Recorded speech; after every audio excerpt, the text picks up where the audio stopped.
Have you ever had something that you wanted so bad and found yourself sad or frustrated when you didn't get it when you wanted it, only to later realize exactly why you needed to wait for it in the first place? Well, that's exactly what this trip to Panama was for me.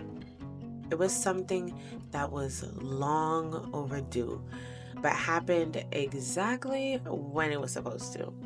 In hindsight, of course. For context, I'm a second generation American, born to a mother of pure Panamanian ethnicity and raised by a grandmother of Panamanian nationality, not to be confused.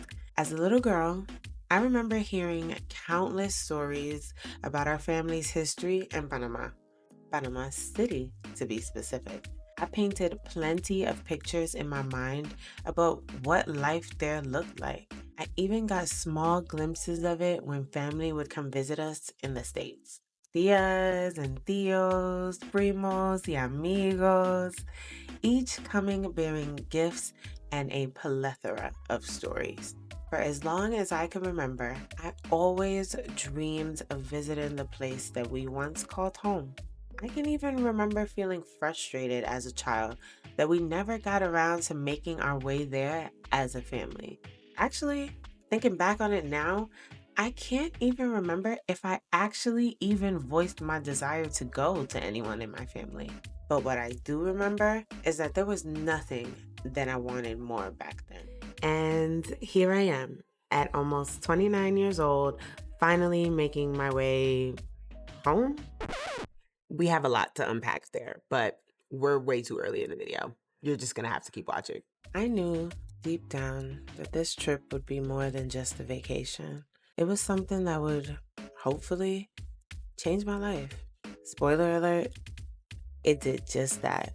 I know that sounds dramatic, but until you've experienced being born into a family so deeply rooted in a culture that you yourself have never actually gotten to experience, or feeling so deeply connected to a place which you've never been, it's kind of hard to explain the impact that it has on you when you finally make your way there. I knew that this trip would bring up a flood of so many different emotions, and all I could do was just hope that I've done enough inner work to be able to handle them when they came up.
It feels so surreal that I woke up this morning in Panama.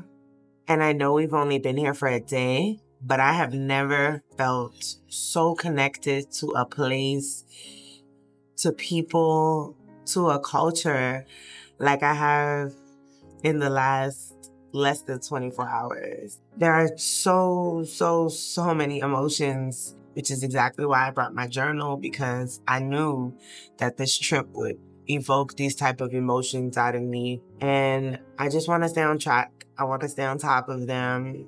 I want to feel my feels and really allow myself to connect with my culture. I hope if you're watching this, it inspires you to do some research into your family history, find out where you guys are from, even maybe take a trip there and uncover the roots that were planted in order to make you the person that you are today. It's just a beautiful day. I'm blessed. I'm so blessed. I am so grateful to even be able to heal my inner child like this. I understand this is a privilege. Just to even know where you're from as a Black person is a privilege, and I don't take that for granted.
So, we just finished eating an immaculate lunch.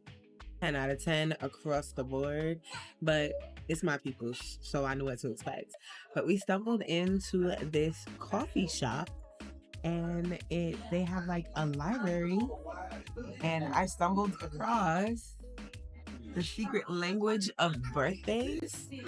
So up my alley. And on top of that, I opened it directly to my birthday page. So I'm currently reading about myself and what the stars say about people born on my birthday, which is in 2 days. And I'm currently waiting for my espresso martini. The boys are playing. But it is a great day. Great day.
Today is my 29th birthday, and I woke up in the beautiful city of Panama City.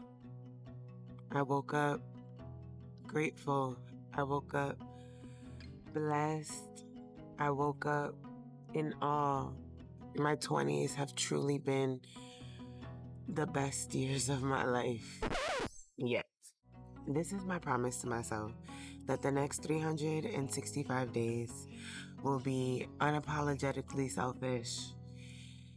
This year is about closing out a decade of my life that taught me so much about the world, but more importantly, so much about myself.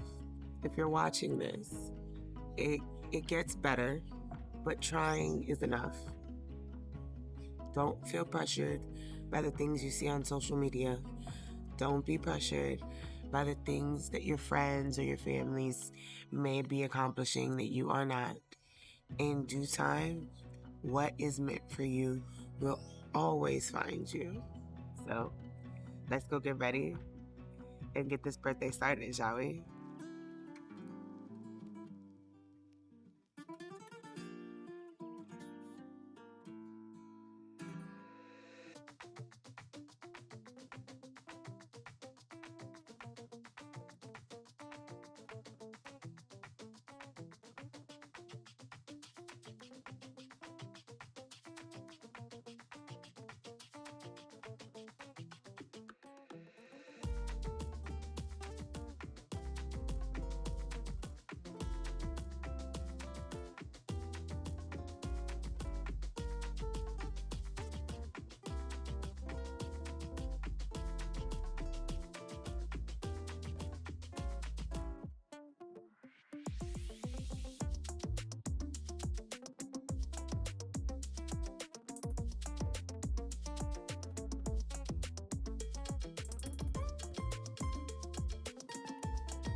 Spending my 29th birthday on the beach in Tobago, in Panama. I couldn't have asked for a better birthday. Very, very happy gal.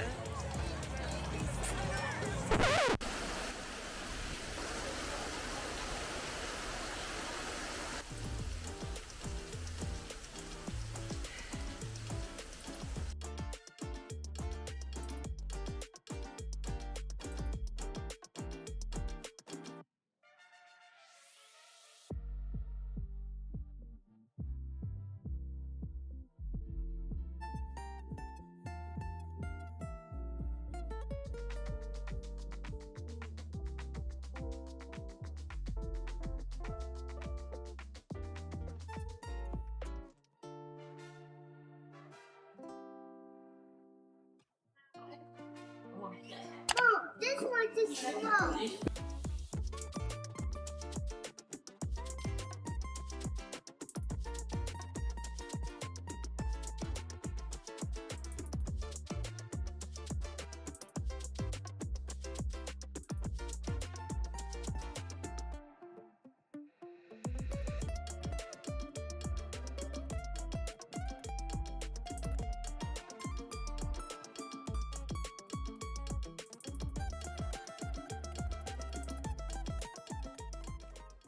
Throughout the trip, one thing became abundantly clear.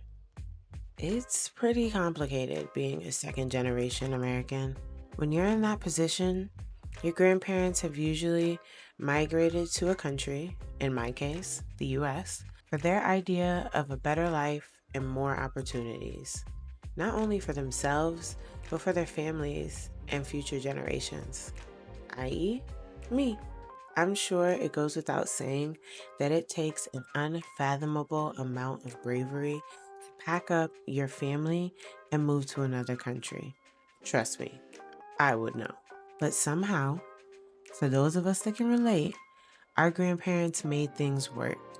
They began planting seeds in a new country, having children there, building a community there, And before you know it, those kids are having their own kids. And in this case, that kid is me, a product of merging worlds, fortunate enough to experience the privilege being born American has afforded me. Still so directly connected to my ethnic roots by way of my grandparents, yet planted so deeply in the only soil my parents have ever called home. The best way that I can describe it, it feels like being caught between two worlds. And this trip was my way of finally colliding the two. I always knew my first trip to Panama would be with family because that's what I wanted. I couldn't have ever imagined that it would be with the little family that I created. Talk about a full circle moment. If I'm being honest, now that I'm finally here, I completely understand why I needed to wait. If I would have been fortunate enough to visit Panama as a child, I can't say that I would appreciate this experience as much as I do now. Of course, I would have been even more immersed in the culture, but the appreciation aspect of it, it definitely came from the wait. If there's anything that I want you to be able to take away from my experience and from this video, is that sometimes the wait is necessary. Pero las cosas buenas llegan a quienes esperan. And in English, that just means good things come to those who wait. If this video resonated with you in any way, I'm pretty sure this one will too.